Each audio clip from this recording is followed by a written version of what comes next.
11-16. Labing lapas nga mga balita, labing init nga mga issue, live reports, police updates, legal viewpoints, health and livelihood tips, ug one-on-one interview. Gitukawan 24 oras gamit ang labing modernong kahimanan. Madungog dili lamang dinhi sa ato kundi sa tibuok kalibutan. Pinaagi sa online streaming, Facebook, Twitter ug ang latest broadcast app karon nga ang Periscope. Kini ang Bandilyo 11-16. Uban sa veteranong print ug broadcast journalist, 28 katuig na sa media. Mga kadugo, si Ted Ayeng.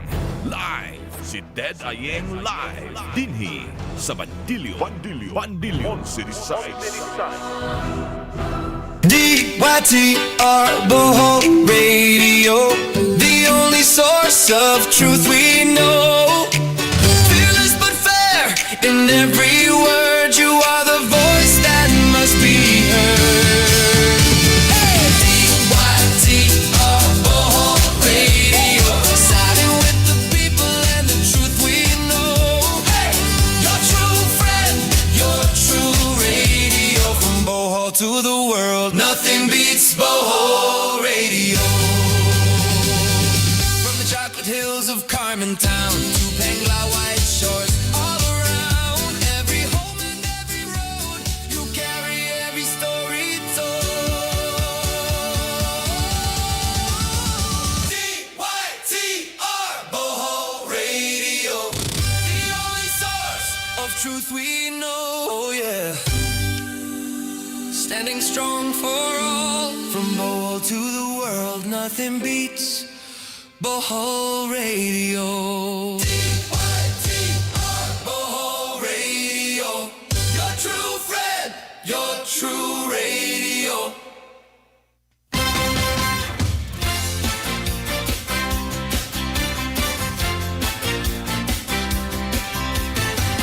From news to public service, Bohol listens loud and clear. When you need the truth and guidance, it's Ted Ayeng you want to hear. Ted Ayeng number one in Bohol, your friend, your radio. On call from dusk till dawn, he's there. It is Ted Ayeng you hear on air. Ted Ayeng on Dytr Bohol Radio, your friend, your radio.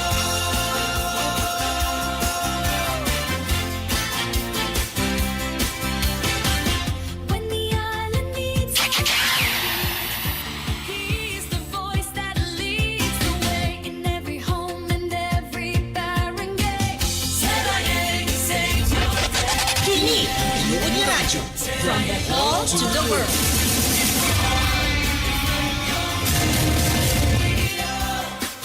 On call from dusk till dawn, he's there. It is Ted Ayeng you hear on air. Ted Ayeng on Dytr Bohol Radio, your friend, your radio. Ted Ayeng number one in Bohol, your friend, your radio. On call from dusk till dawn, he's there.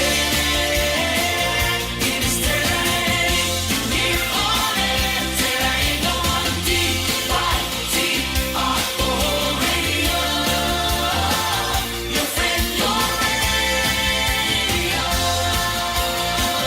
Your friend, your radio.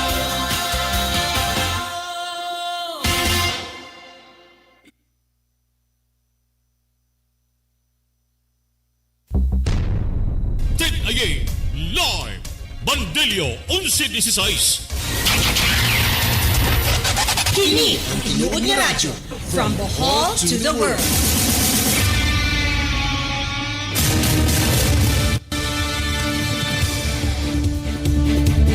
Neng headlines sa mga balita karong hapuna. Adlaw karon nga Lunes, pizza 11 na sa buwan sa Mayo tuig 2026. Yatong breaking news karong hapon mga higala. Kining medyo kaguliyang karon dito sa Senado tungod kay si Senador Bato de la Rosa nagpakita karong hapon atol sa sesyon sa Senado matod pa niya gibabagan siya, giharangan siya sa mga NBI agents tungod kay di siya gusto nga pasudlon ngadto sa session hall. Gani iyang ipakita nga nasamad ang iyang kamot o gibutangan ng alkohol dito sa iyang lamisa dito sa Senado sa pagkakaron. At the same time, nihukom ang mga sakop sa Senado nga magpuli sila og leader karon. Ilang gipulihan si Senate President Tito Soto pinaagi sa panawagan sa minority bloc nga gipangulohan ni Senador Alan Peter Cayetano. Matod pa ni Cayetano, dunay 13 ka mga kaubanan nila nga nisuporta nining panawagan karon nga mag-ili sila og Senate President. Pagkakaron mga higala murag nag-break no, aga recess ang mga sakop sa Senado. Ato unya nang monitoron karong taod-taod. Samtang sa nalambigit nga kalambuan dito sa House of Representatives, nagsugod na karon ang plenary session sa mga sakop sa Kongreso o Busbalay Balauranan. Diin ang labing dako nga agenda nga gipaabot sa kadaghanan kini ng pag-endorso sa impeachment articles o articles of impeachment nga pagabutuhan kini sa mga sakop sa House of Representatives.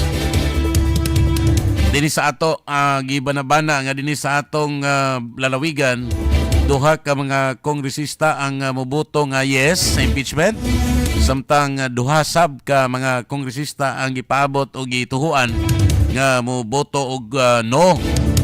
Ang gituhuan nga moboto og yes sila si kongresista Babayap sa unang distrito sa lalawigan, samtang si Morang Kuryente Representative Art Yap gituhuan sab nga moboto og yes sa impeachment, samtang sila si Congresswoman Vanessa Van Amintado gituhuan nga moboto og no, samtang si Congresswoman Alexi Tutor gituhuan sab nga moboto og no.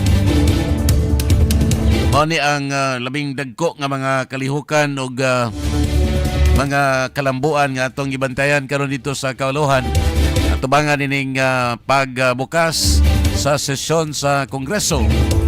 Karong taon-taon mga higala atong iyahat unya nga atong pananaw dito sa maong mga kalihukan. Pinagi sa live feed gikan dito sa atong mga sources sa Manila. Maminaw tagpahinomdon igbalik nato atong paminaw mga reports. Lakim na usab ang latest developments karon dito sa Senado o dito sa House of Representatives dinhi sa atong panag-uban sa atong tulumanon sa Bandilyo Patrol. Kini ang tinuod nga radyo from Bohol to the world.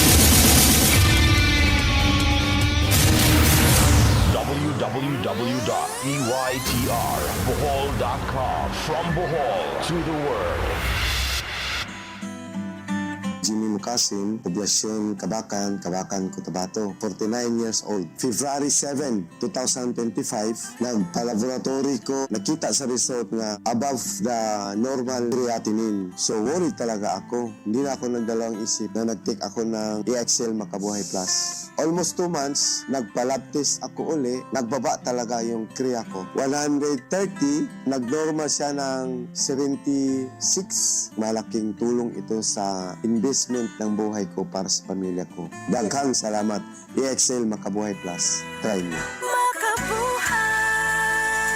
Mahalagang paalala, ang EXL Makabuhay Plus ay hindi gamot at hindi dapat gamiting panggamot sa anumang uri ng sakit.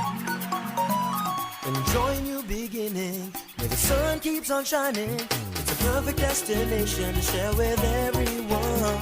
We're gonna make it happen, all in just one island in the sun.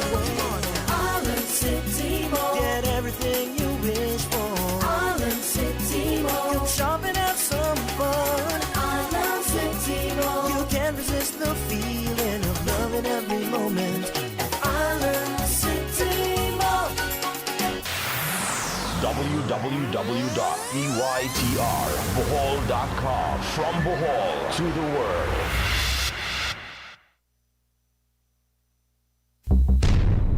Dytr live Bandilyo 1116 Kini ang tinuod nga radyo from Bohol to the world. Alas 3:45 na atong ihat ko na itong pananaw dito sa sesyon sa Senado mga higala. Hook up to sa News 5. Of my present position, the duties of my present position, and of all others I may hereafter hold, and of all others I may hereafter hold, under the Republic of the Philippines, under the Republic of the Philippines, that I will support and defend the Constitution of the Philippines, that I will uphold and support, that I will support and defend the Constitution of the Philippines, that I will obey the laws, legal orders, and decrees that I will obey the laws, legal orders, and decrees promulgated by the duly constituted authorities, promulgated by the duly constituted authorities, and maintain true faith and allegiance and maintain true faith and allegiance to the Republic of the to Philippines, the Republic of the Philippines, and that I impose this obligation and that I impose this obligation upon myself voluntarily, without mental reservation or purpose of evasion. without mental reservation or purpose of evasion. So help me God. So help me God.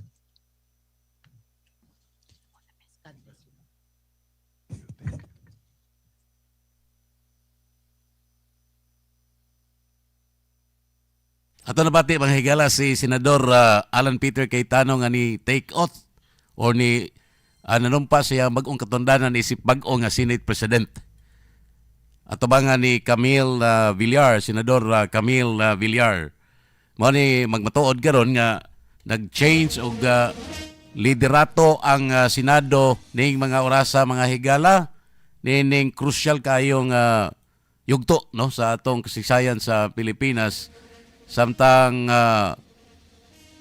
gi-deliberate dito sa House of Representatives ang impeachment articles batok ni Vice President Sara Duterte. Paghumat sa okay. Na paminaon si naging isa sa Cayetano core na paniniwala ng aking pagkatao at pananampalataya. Gusto ko po si Propetang Jeremiah dahil siya po ay nirerespeto at pinaniniwalaan ng Muslim, Hudyo at Kristiyano.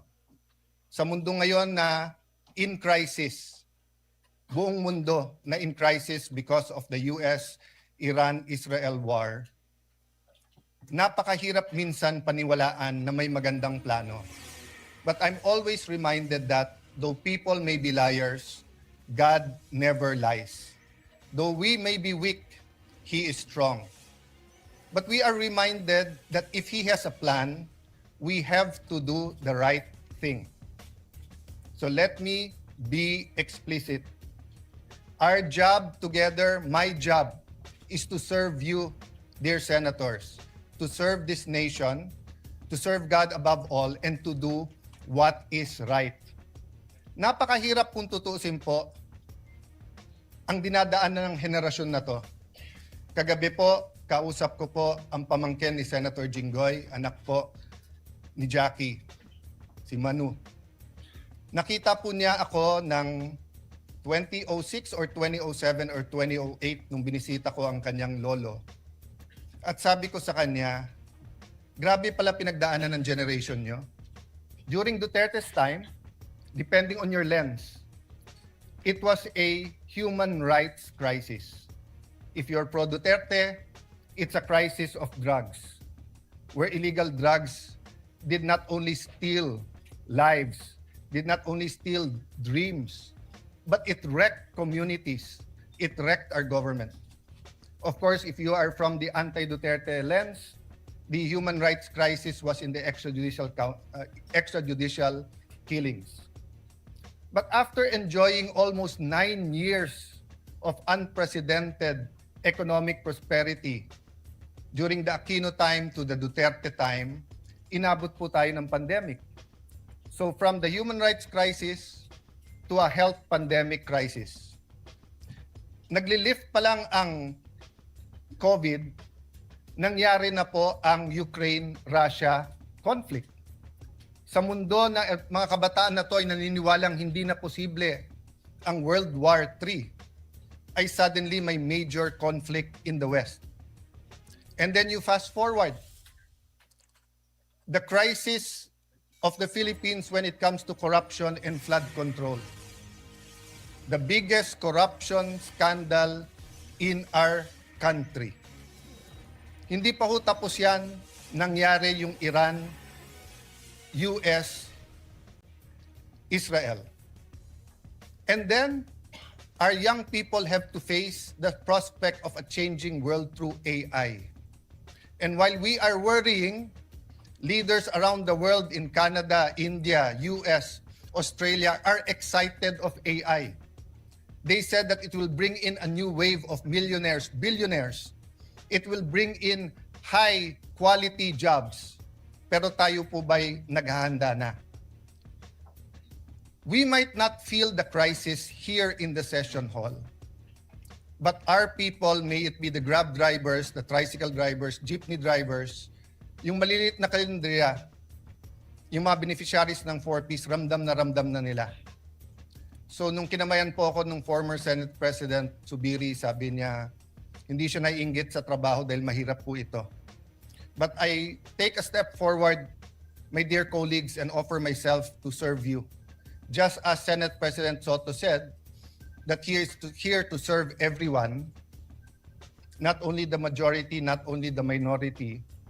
I am here to respect the President, the office of the President, the Vice President, the office of the Vice President, the House of Representatives, and each one of you.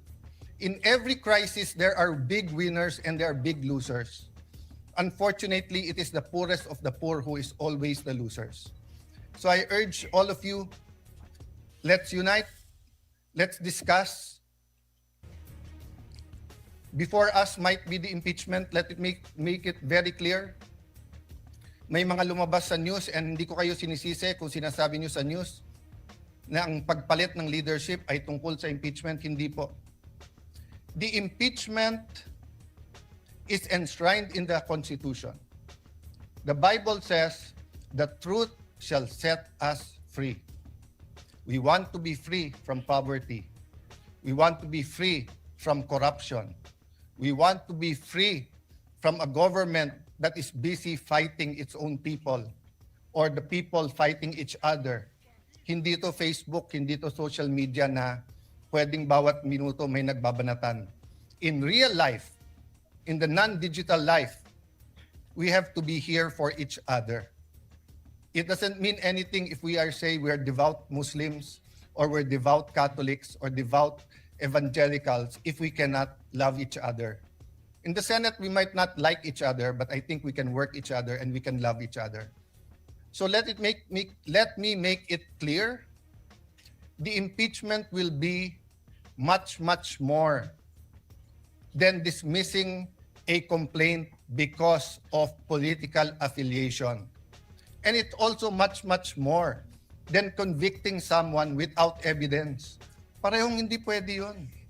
Kailangan guided tayo by the truth, guided by evidence. But the process is as important as the result. Hindi natin pwedeng sabihin, she or he will make a bad president. Or wala na tayong maasahan dyan sa presidente, wala na tayong maasahan sa vice president, impeach na lang natin. Hindi po.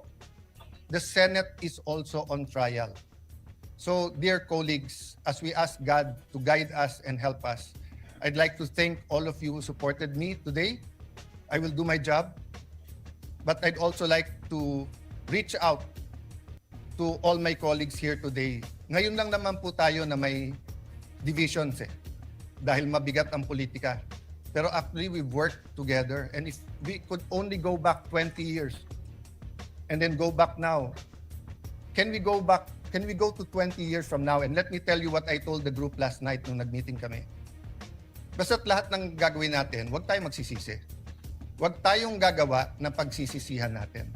So feel free to call me out if you think mali ang direction.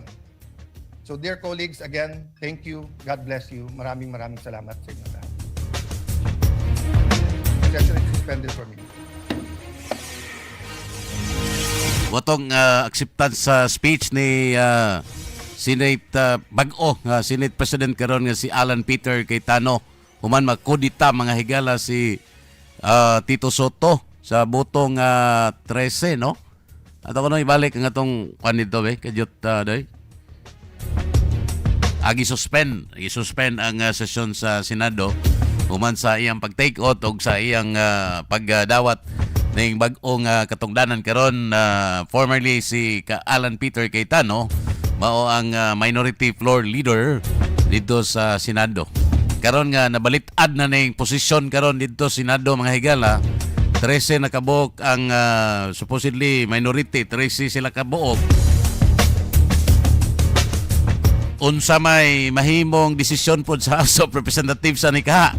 Di ba kamo balising na pod ang mga congressman dito sa Ubos nga mobutar karon na whether or not i-forward or dili ang articles of impeachment batok ni Vice President Sara Duterte. Di ba kamo ingon to mga congressman nga nagunahuna nga mobuto og yes dili na lang kumo yes karon kay mura man og lisod na kuhaon ang majority dito, 16 dito sa ang ang 2/3 sa majority vote. Karon nga nay 13 mga higala, di na kayo layo nga makuha nila ng 16 aron mabali ang unsay nga na o mayoriya naman siguro na sila, pila man ng 24 man.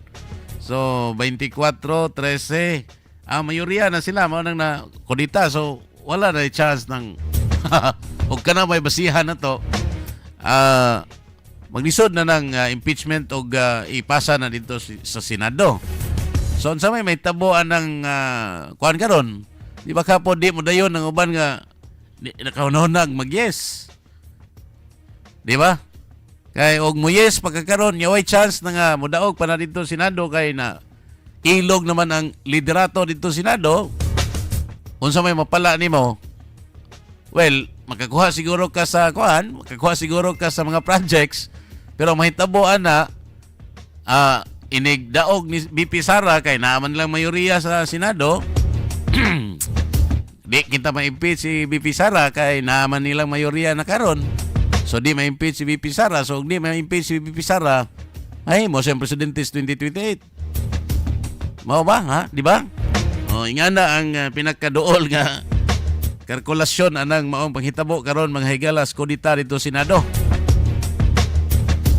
Pagkatrilinga. Unsa kapoy counter attack ani sa mga sakop sa administration nga mura man ni sila og wa makabantay mga higala na murag napatiran ang ilang pikas nga tiil og na takingking.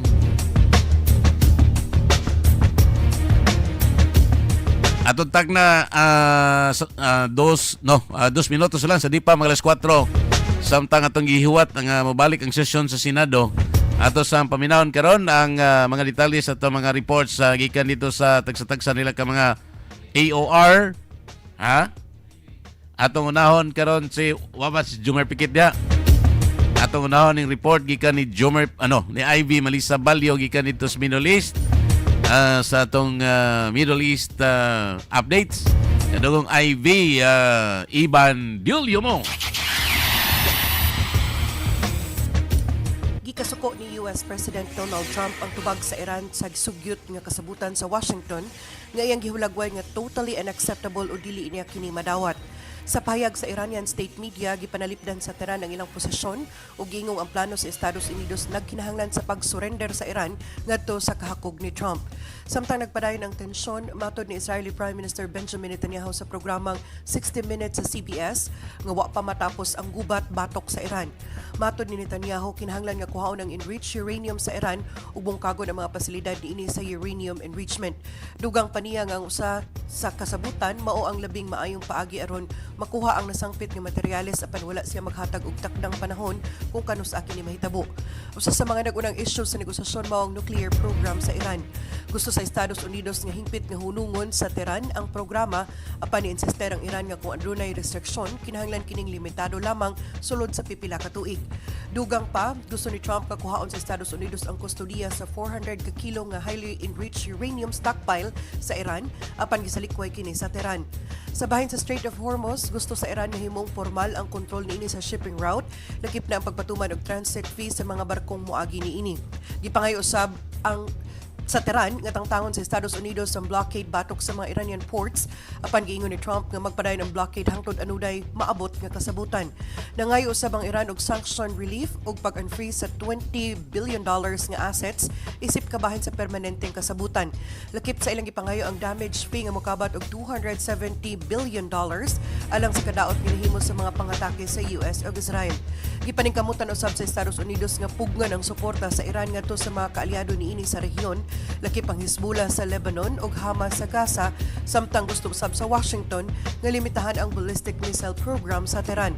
Samtang nagkalisod ang duha ka kampo sa pagpangitag solusyon ingon man pagkompromiso, nagpadayon ang kahadlok sa international nga komunidad nga mahimong musangpot ang nagkagrabing tensyon ngadto sa masalapad nga mga kagubot dinhi sa Middle East. Ang kapakyasan sa diplomasya mahimong magpasamot pa sa hulga sa seguridad sa rehiyon, musaka ang presyo sa lana sa tibuok kalibutan ug makadani sa dugang militar nga komprontasyon nga adunay dakong epekto sa ekonomiya ug kalinaw sa tibuok kalibutan. Nanukad gikan dinhi sa United Arab Emirates, inyong kaduko from Bohol to the world, Ivy Balio, Dytr News. Kini ang tinuod nga radyo from Bohol to the world. Salamat kayo kadugong Ivy Malisa Balyo. Alang niya itong karon pa naka-open sa atong programa, no? Ang labing wahing kalambuan gikan dito sa kauluhan mao nga si kanhi Senate President Tito Soto gikudita sa iyang mga sakop o sa iyang mga kauban. Ang napuli karon isip bag-o nga Senate President mao si Senador Alan Peter Cayetano sa butong 13. Nanumpa si Cayetano atubangan ni Senate o Senator Camille Villar isip kinabataang senador tingali na unya iyang gihangop ang naasoy nga bag-ong katungdanan isip Senate President karon pinagi sa usa ka speech, acceptance speech sa bag-ong SP o Senate President nga si Cayetano mga higala. Ato balikan karong taud-taud ang mga kalihukan ug mga kaganapan dito sa Senado kay crucial kayo ni sa botasyon o voting sa impeachment articles dito sa House. Kaya nagyod siguro dili na mo dayon ani pagbuto og yes. Imbis nga nag-yes ni sa nangaging mga adlaw, posibleng mo bali ni kay nabali naman pod ang liderato dito Senado karon sa ilang unahuna. Og mo yes pataan ni wa naman ni chance. Kay nabali namang mayoriya dito Senado. Di tanaw na to ni kung say mahimong gama sa botasyon dito sa House. Ari sa tang Dave Responte sa iyang report. Dave Responte, Ibandilyo mo. Dagan salamat Sir Ted, may ngapon sa pagkasuking tigpaminaw. Isda sa Bohol mitambong sa dako nga Rage Coalition launch sa Cebu, misuporta kang BP Sara taliwa sa impeachment issue. Mitambong ang isda o Inday Sara Duterte Alliance o Bohol sa Visayas sa launching sa Reform Alliance for Good Governance and Accountability Coalition atong Domingo kagahapon Mayo 10 dinagtigom ang katusan ka Duterte allies, political groups ug civic organization sa Cebu City aron ipadayag ang ilang pagsupak sa impeachment move batok kang Vice President Sara Duterte. No to impeachment ang ilang singgit dinhi sa Central Visayas. Gitambungan ang maong launching sa mga representante gikan sa kapin sa 120 ka political parties, parallel groups, civic organizations nga nagpakita sa kusog nga regional consolidation sa suporta alang kang Vice Presidente Duterte. Taliwa sa nagkainit nga political climate sa nasod. Nangulo sa delegasyon gikan sa Bohol si Board Member Joanna Cabalit Initay, Presidente sa Philippine Councilors League ug interim President sa grupo, uban ang mga miyembro sa isda o Bohol ug ang mga Duterte allied groups o personalidad gikan sa probinsya. Ipadayag usab ang koalisyon ang ilang pagsupak sa pending nga impeachment case kang Duterte ug giingon nga mas angay tutukan sa nasod ang panagiusa kaliko ug pasulbad sa mga nagunang problema sa nasod imbis nga palawman pa ang political division. Mitambong usab sa launching si Davao City Mayor Sebastian Duterte uban pang mga political allies ug supporters atol sa panagtigom sa Cebu City. Matod sa mga organizers, kabahin ang maong lakang nga launching sa mas lapad nga kalihukan alang sa accountability, maayong pagamanan ug people-centered leadership samtang nagpadayon ang suporta kang Vice Presidente Duterte taliwa sa kasamtangang controversy. Gilauman nga magpadayon ang Rage Coalition sa pagpaygayon og mga regional activities o consultations samtang nagkainit ang debate kabahin sa impeachment nga wala pa masunod din dunay development karon sa House of Representatives. Samtang sa bahin 182 mil shabu na sakmit sa Tagbilaran City bypass. Suspect na dakpan sa kapulisan ug nasakmit ang 182,240 nga gituang shabu nga nagtimbang og 26.8 gramos sa bypass operation sa Purok 2, Barangay Titip, alas 12:11 sa Unto, Mayo 10. Dipangunuhan ang bypass sa Provincial Drug Enforcement Unit sa Bohol Police Provincial Office, idupanan sa Tagbilaran City Police Station, ang Philippine Drug Enforcement Agency. Di nadakpan ang suspect nga si Gian, 23 anyos, listed nga street level individual watch list nga taga Kugon. Human gibaligya ang usa ka sachet nga gituwang Cebu nato sa usa ka pusher buyer nga kadida og 4,000 pesos. Nakuha ang gikan sa operasyon ang unom ka sachet sulod ang gituwang Cebu, lakip ang gibaligya ug dugang pang stock sa pagpanag-iya sa suspect nga nakuha sa bang bypass money o cellphone nga gigamit sa illegal nga transaksyon. Ang suspect ana karon sa kustodiya sa kapulisan, magatubang og kaso ilawom sa Comprehensive Dangerous Drugs Act of 2002, samtang ang mga nasakmit nga ebidensya gisumiter ngadto na sa Bohol Forensics Unit para sa examination o custody. Samtang dito sa lungsod sa Idabanga, 112 mil pod nga shabu nasakmit sa bypass. Usa ka suspect na nadakpan ang usa ka suspect na drug pusher human na sakmit sa kapulisan ang 112,540 pesos nga balor sa gituoang shabu nga anaa sa 16.55 grams sa bypass operation dito sa Purok City, Barangay Saa, alas 11:10 sa buntag, Mayo 10, 2026. Di pangunahan sa Idabanga Municipal Police Station Drug Enforcement Team sa Bohol Police Provincial Office uban ang PDEA Bohol Satellite Office ang operasyon. Nadakpan si Jude, 25 anyos, way trabaho na taga-Daguhoy, Idabanga, nagbaligya sa usa ka sachet gamit ang 500 pesos na marked money. Na sakmit gikan kaniya ang usa ka sachet na sa 1.62 grams nga gituang timbang niini og 10 ka pakete nga adunay 14.93 grams lakip ang bypass money, cigarette pack nga gisugdan sa illegal nga druga. Ang suspect nakabilanggo og karon sa Idabanga Municipal Police Station o magkatubang og kaso nga violation sa RA 9165 samtang ang ebidensya isumiter sa Bohol Forensics Unit para sa examination of custody. Live report, Dave Responte, DWTR News. Salamat kayo, Dave Responte, sa mga report. Balikan ko na itong Senado, be. Ang niboto, 13 niboto ni Cayetano, onya... Senator Jinggoy Estrada. Ibalikan sa nato. Thank you, Mr. President. As a duly elected senator of this republic, I am concerned and disturbed by what happened to our colleague, Senator Bato de la Rosa, while he was entering this August chamber.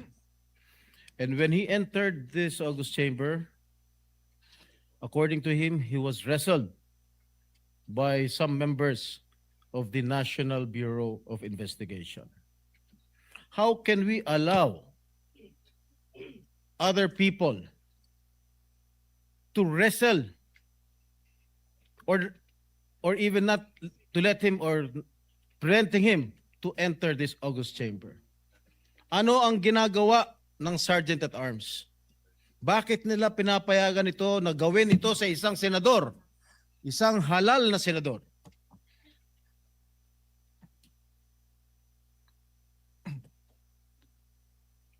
Sila, tanong ng tanong bakit hindi pumapasok si Senator De La Rosa.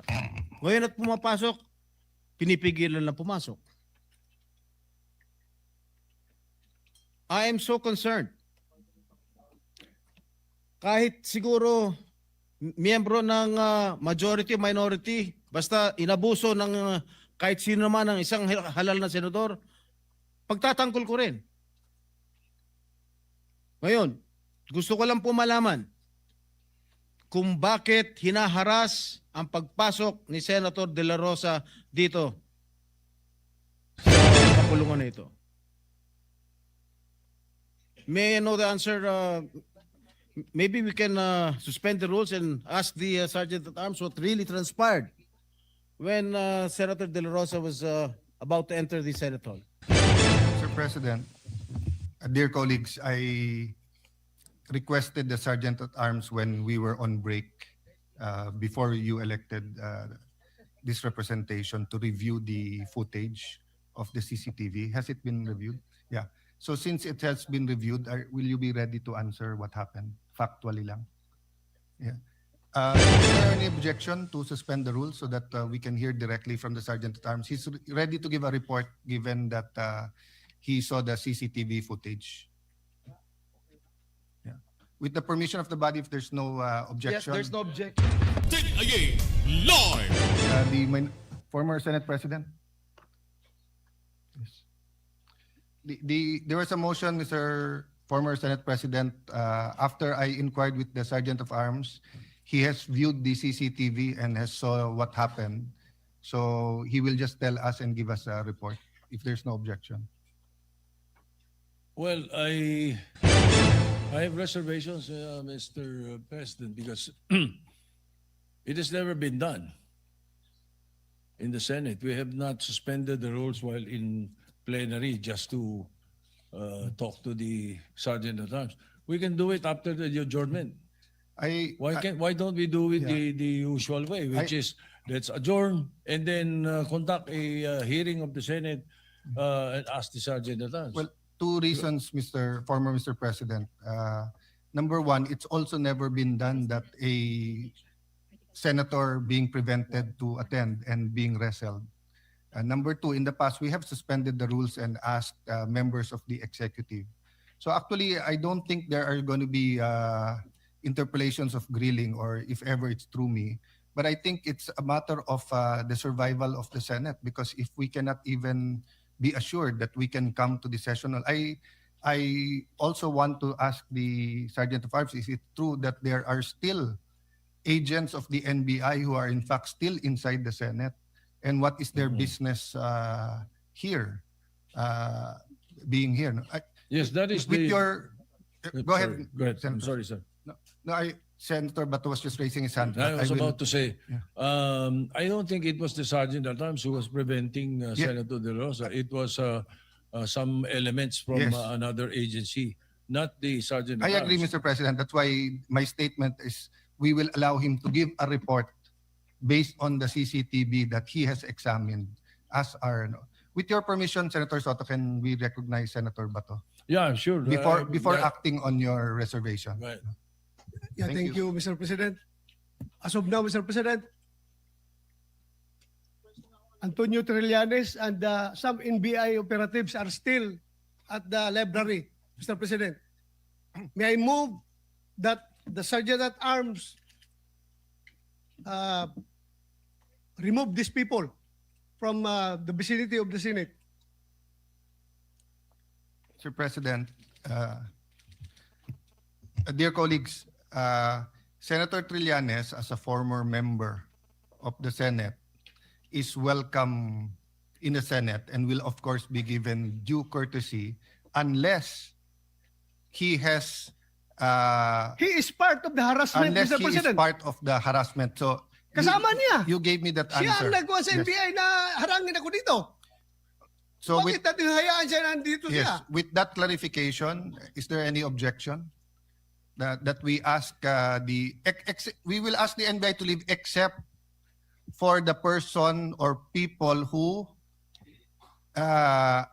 assaulted you, because in my view, our legal should bring them for inquest because they were caught flagrante delicto assaulting a senator in our premises. Yung nag-assault sa iyo hindi dapat pakawalan. Dapat dalhin sa for inquest, no? Yung kung walang kilalaman na nandito at wala silang official business dito, may motion ang Senator Bato na paalisin sila sa Senate. Is there any objection? Mr. President. Yes, Mr. President. That Senator is, Soto first. I have no objection to the motion of Senator De La Rosa.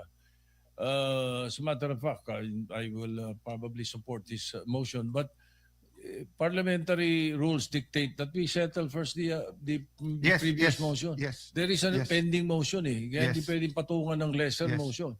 Thank No? Thank you So for that let's reminder. resolve first the motion of Senator Jinggoy Estrada unless he wants to withdraw the motion. Yes. With Senator Pia Cayetano, is it on the same topic or a different topic? It's a continuation of the removal of the person. So I can wait until Yes, this let's motion is act resolved. first on that.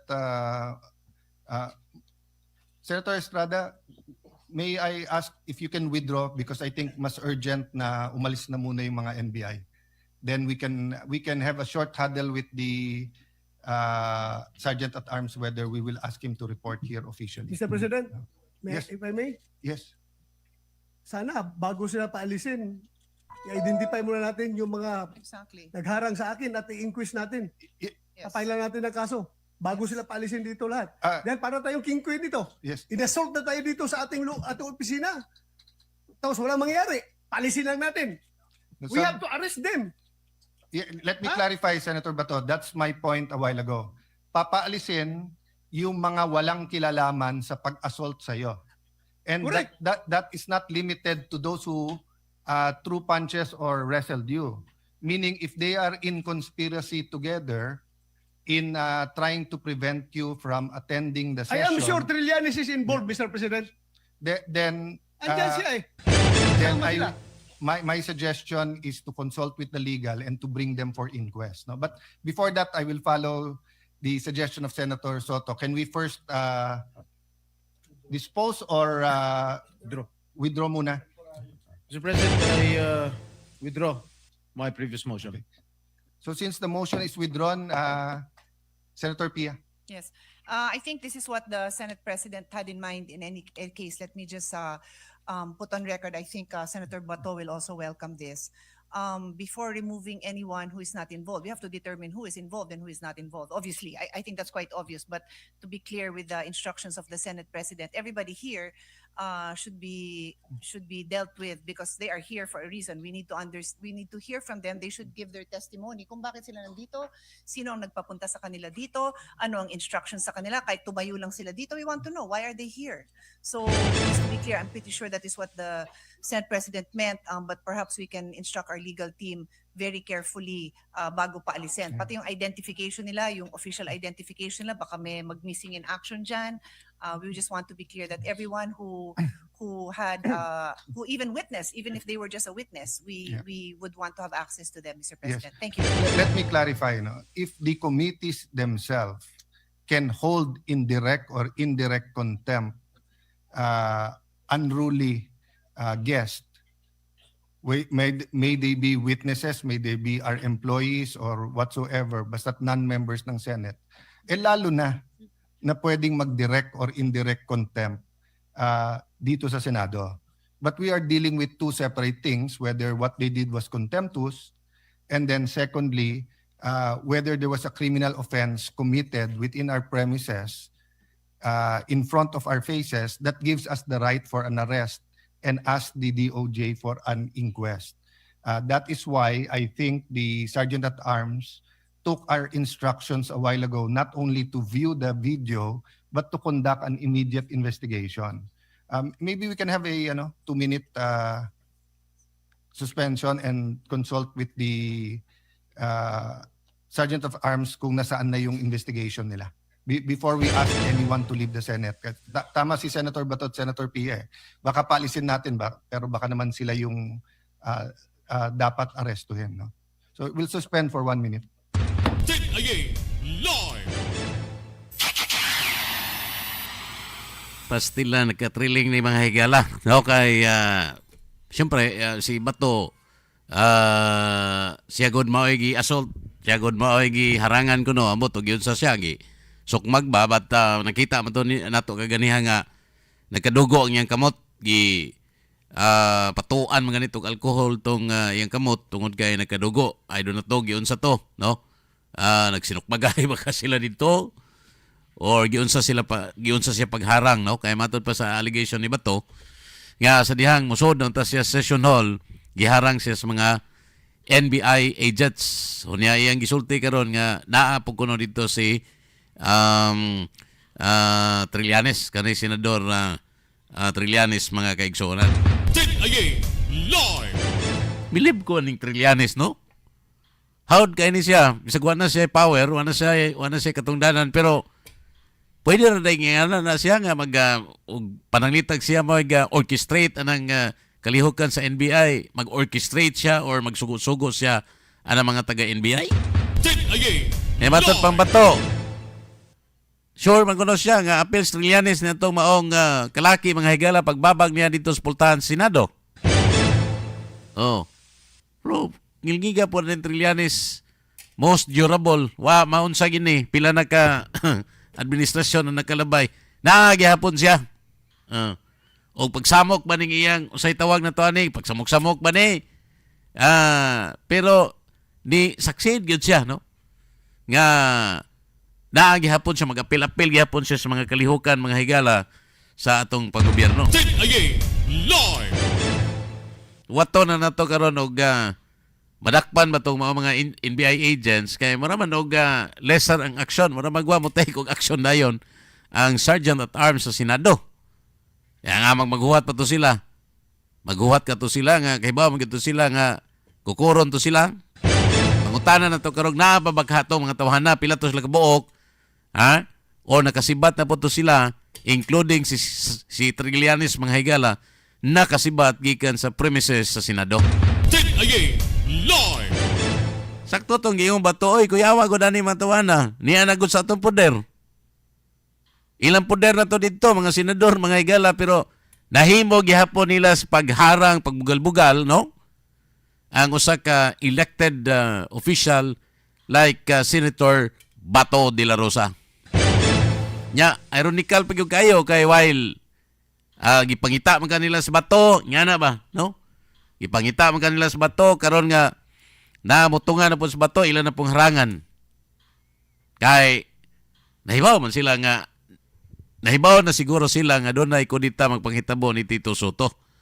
O crucial kayo ang boto ni Bato aron pagpili sa bagong Senate President nga si Alan Peter Cayetano. Live! Unsa may kuan? Unsa may significance na karon? Kana kay doon na change court na mga higala sa Senado, ang grupo na nilang Alan Peter Cayetano mo'y nahimong majority karon sa may mitabuan na. So dakog tendency nga why mahitabuan ang impeachment ni Vice President Sara Duterte. Live! Unya timing kay wa pa makahuman og boto or wa pa makaboto tingali ang mga kongresista dito sa Ubos Balay Balaoranan. So sa ato pa, og nahibawon na to mga congressman karon nga mo na nahitabo dito sa ibabaw, dito Senado, mga higala. Although, di ni para silang building ha, kailangan ng building ni Senate o lain ang building sa House of Representatives. Kaya na bang organization kitahay ba sa atong kongreso na may upper o lower house?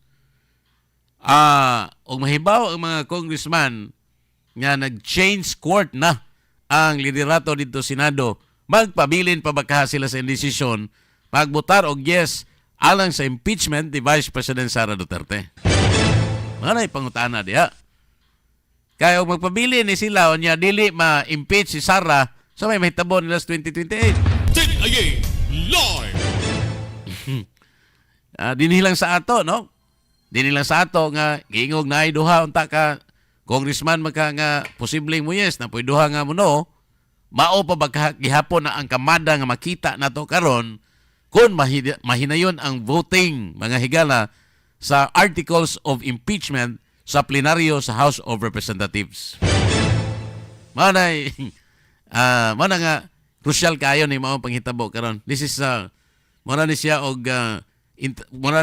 og kuan ba kanang intersection naata sa likuanan o naata sa crossing sa atong kasaysayan din sa Pilipinas ug unsay mahitabo anang impeachment case batok sa Vice Presidente. Kay makausab gina akong paminaw, no? Makausab gina sa baruganan sa uban kay siyempre ang uban hadlok man na. na-intimidate. Napoy uban nga nasilaw lang tungod sa offer kay matod pa ni Senador Amy Marcos, di man lang kuno 5 million ang gihatag nga cash. 20 million man kuno ang gihatag nga cash, yung dili kuno 150 million ang gisaan nga projects, kun dili gihimong 200 million kuno. O alang sa mubutar og yes, naay cash nimong 20 plus naay 200 million nga projects. Mao kuno nang perting daghana ang nisaan nga mubutog yes. Pero karon mao pa ba kahagihapon na considering sa nahitabo karon dito sa Senado, balikan ko na natong kadyot ang Senado kay hapit na ra po ta mapupo sa atong programa. Live. Detrimental to the records of the Senate later on. Yes. So that was the initial verbal report of the Sergeant at Arms, but let us wait for the official full-length report that we're giving him 20, 30, 40 minutes to finish. But please do that, General, so that we will know our actions. In the meantime, they are not allowed to leave the Senate. No? Senator Marcoleta. Mr. President, what happened to Senator Bato this afternoon does not only concern him. Most importantly, this concerns the very institution where he belongs. It is not only a disrespect to an incumbent and sitting senator of the Republic, but this is an act ridiculing this institution. Hindi po simpleng bagay yun, Mr. President. Kahit na po sinasabi natin na wala namang complaint or charges against him, wala naman bakit sila mag-aaresto. That's another point, Mr. Speaker. Yun lamang po napigilan siya, na pumasok siya para gampanan ang tungkulin niya. They already violated at least Article 145 of the Revised Penal Code. Marami po ang implication nito, Mr. President. Kamakailan lang, kagaya po ng alam ninyo, na ipasa po natin ang Senate Resolution number 44, which was adopted on March 17, 2026. Dito po sa resolution na ito, Mr. President, dahil ito'y kamakailan lang, alam po natin na ang sense po ng Senate ay na-express sa pamagitan ng mga sumusunod. Una, due process and rule of law must be upheld in any surrender or extradition. Kasi po, nangangamba tayo na isusunod na naman si Senator Bato sa ginawa nila sa dating Pangulo. Filipinos not formally charged or convicted have the right to due process and will be guaranteed reasonable time and opportunity to seek redress from the courts and avail of any legal remedies available to them before any transfer to foreign or international authorities. Ito pa po yung isa. Sa sense ng Resolution number 44, while not legally binding, the resolution reflects the Senate's position against extrajudicial rendition and may be invoked to resist any attempt to arrest or surrender a sitting senator without due process. Ito po'y in-adapt natin, Mr. President. And there is a relevant precedent.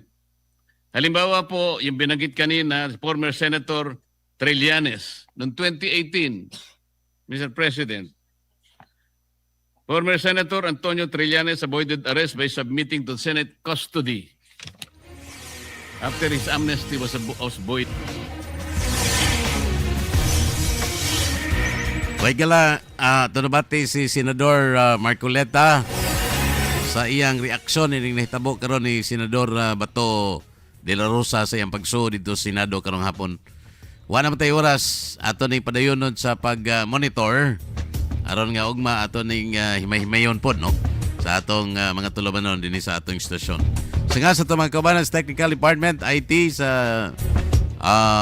dito sa transmitter site ug diri sa atong News and Public Affairs Department. Ako ang inyong kadugos kahanginan. Ted ay mahinaot nga dili mo sangpot ngadto sa mas kuan pa mas pabalaka nga sitwasyon kining nahitabo karon sa atong Kongreso.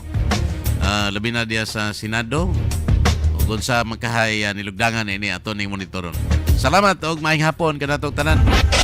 Kini ang tinuod nga radyo from Bohol to the world.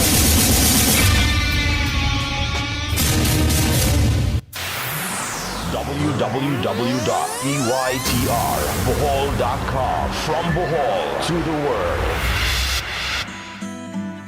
Jimmy Mukasim,